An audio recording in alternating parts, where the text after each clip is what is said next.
안녕하세요. 경일여중 2학년 친구들 반갑습니다. 학교 바깥에서도 이렇게 공부하려고 동영상을 킨 여러분들이 참 대단하다고 생각이 됩니다. 혹시 2배속으로 듣고 있는 건 아니죠? 네, 그럼 오늘은 고구려의 대외항쟁에 이어서 신라의 삼국통일에 대해서 배워보도록 할게요. 지난 시간에는 7세기 이후 동북아시아의 정세를 살펴봤는데 그 무렵 백제에는 의자왕이 있었어요. 의자왕은 백제의 마지막 왕으로 보통 사치와 향락에 빠져서 그러니까 맨날 술 마시고 춤추고 노래하고 해서 백제를 멸망으로 내몰았다고 기억되죠. 그런데 의자왕은 즉위 초기에는 굉장히 일을 잘해서 신라를 자주 공격했습니다. 심지어는 신라의 가장 중요한 성 중 하나인 대야성을 빼앗기도 합니다. 이에 신라는 안 되겠다 싶어서 고구려의 도움을 요청하러 갑니다. 신라의 김춘추가 가는데 가서 우리 같이 힘을 합쳐서 백제를 때려주자 라고 얘기를 하는데 고구려 측에서는 조건 하나 겁니다. 뭐였냐면 신라가 점령하고 있는 고구려 땅을 다시 돌려놔라. 그러면 군사를 보내주겠다 라고 얘기를 합니다. 이에 김춘추는 일개 신하가 어떻게 그것을 약속할 수 있냐 라고 하면서 거절을 하는데 이것을 보고 고구려는 김춘추를 감옥에 가둬요. 세상에 어떻게 이런 일이. 근데 김춘추는 혹시나 이런 일이 생길까봐 미리 고구려 관리에게 뇌물을 줬었습니다. 그런데 이놈의 관리가 김춘추를 꺼내주질 못할 망정 갑자기 토끼와 거북이 얘기를 합니다. 여러분, 토끼와 거북이 얘기 다 아시죠? 달리기 하는 거 말고 그 용왕님 아파가지고 거북이가 토끼 간 찾으러 나오는 거. 그 얘기 왜 해줬을까요? 왜 했냐면 김춘추에게 그냥 둘러대라고 말한 거죠. 토끼가 용왕님에게 간이 육지에 있다 하고 빠져나오잖아요. 그것처럼 김춘추가 신라로 돌아가면 신라 왕에게 설득을 해서 돌려주도록 하겠다라고 얘기하라고 한 거죠. 그렇게 해서 빠져나온 김춘추는 당으로 가게 됩니다. 그런데 이때 당나라에서는 태종이 있었는데 태종이 고구려와 무슨 싸움을 했었죠? 네, 안시성 싸움을 했었죠. 근데 성공했다, 실패했다? 네, 실패했습니다. 그래서 다시 고구려를 치고 싶었는데 마침 신라가 동맹을 맺자고 찾아왔어요. 정말 좋은 기회죠. 그래서 이제 신라에게 조건을 또 하나 거는데 군사를 내어주는 조건으로 대동강 이북의 땅을 당에 양보해라. 그리고 당의 문물과 제도를 받아들여라 라고 합니다.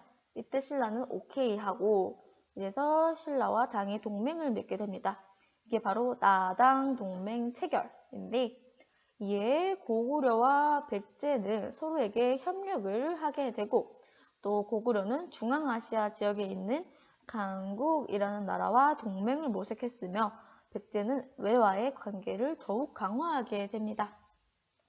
자, 이제 신라와 당이 연합을 했으니 본격적으로 백제와 고구려를 치러 가겠죠. 먼저 백제를 치러 갑니다. 당시 백제는 의자왕의 사치와 향락, 그리고 지배층의 분열로 굉장히 약화되어 있었어요. 이 상황에서 당나라의 소정방 군대와 백제의 군대가 싸우게 되는데 이게 바로 기벌포 전투였습니다. 여기서 백제는 장군에 패배하게 되고 자, 다음에는 신라의 김유신과 백제의 계백이 황산벌에서 싸우게 됩니다. 여기서 계백은 자신의 처자식을 죽인 것으로 유명하죠. 만약 자신이 전투에서 패배하게 되면 처자식은 운 좋아야 신라의 노예로 살아갈 것이고 그렇지 않다면 죽을 목숨이었기 때문이죠. 그래서 신라에게 죽을 바에는 자신에게 죽는 게 낫다고 처자식을 죽이게 됩니다. 예, 선생님은 솔직히 이해가 안 되지만 당시에 문화가 있었겠죠. 이런 문화가 있었겠죠. 네, 그렇게 이해하고 넘어갑시다. 아무튼 황산벌 전투에서 신라군에게 백제는 패배하게 됩니다. 그리고 백제의 수도였던 사비성이 함락되고 의자왕이 함락함으로써 660년에 백제는 멸망하게 됩니다. 자, 이에 기세등등해진 나당연합군은 이번에 고구려를 멸망시키러 가요. 근데 고구려는 이전에 수당의 2번 전쟁으로 국력이 많이 약화되어 있었고 또 연개소문이 죽은 후에 아들들 간의 권력 다툼이 전개됩니다. 이런 상황에서 나당연합군을 감당할 수 있었을까요? 그렇지 못했겠죠. 그래서 668년에 고구려 수도였던 평양성이 함락되고 결국엔 멸망하게 됩니다. 자, 너무 슬픕니다. 그래서 이제 백제와 고구려 유민들이 다시 백제와 고구려를 일으키자 하는 운동이 일어납니다. 자, 지도를 먼저 보면 백제 부흥운동 볼 건데 임둔성에서는 흑치상지가, 주류성에서는 복신과 도침이 운동을 일으킵니다. 자, 흑치상지, 복신, 도침 모두 다 사람 이름이에요. 여기서 복신과 도침은 의자왕 아들이었던 왕자 풍을 추대해서 운동을 일으키죠. 왕자 풍은 부여풍이라고도 해요. 그런데 지도층 간에 분열이 일어나기도 하고 또 일본과 백제가 함께 싸운 백강정토에서 패하게 되어 부흥운동은 결국에 실패로 끝나게 됩니다. 자, 다음에 고구려에서는 오골성의 고연무, 한성의 건모잠, 금마저의 안승이 부흥운동을 일으킵니다. 자, 여기서 한성 지역의 건모잠은 왕족인 안승을 추대해서 부흥운동을 했어요. 그런데 안승이 건모잠을 죽이고 신라에 항복함으로써 부흥운동을 실패하게 되었습니다. 자, 그러면 부흥운동도 진압했겠다, 통일만 하면 되겠네요? 아니죠. 여기서 당나라가 한반도에 욕심을 내게 되었습니다. 자, 이전에 당나라는 대동강 이북 지역을 달라는 조건으로 신라와 동맹을 맺었었죠. 근데 당은 이 약속을 깨고 고구려 영토에는 안동도호부를, 백제 지역에는 웅진도독부를, 신라 지역에는 계림도독부를 세웁니다.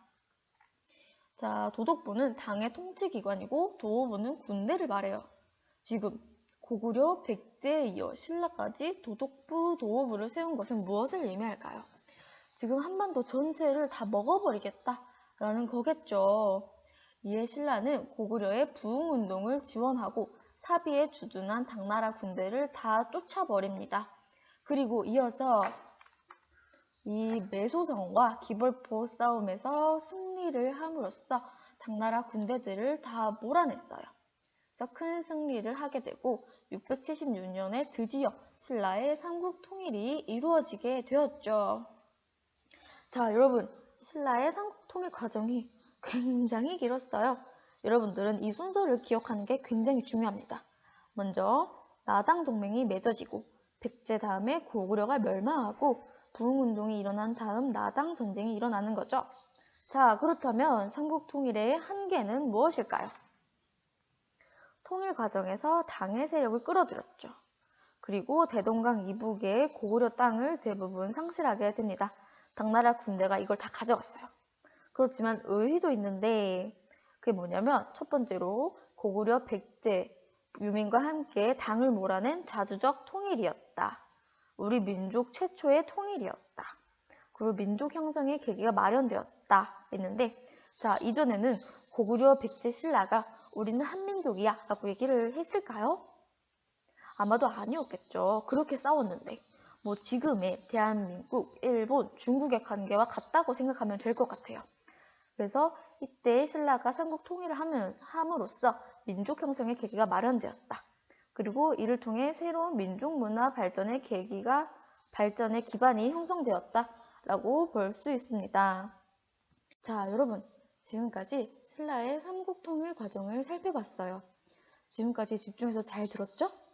이렇게 학교 밖에서도 열심히 공부한 여러분들이 정말 대단합니다. 궁금한 사항이 있으면 밑에 댓글로 적어주세요. 알겠죠? 그럼 수업 시간에 봅시다. 고생 많았어요.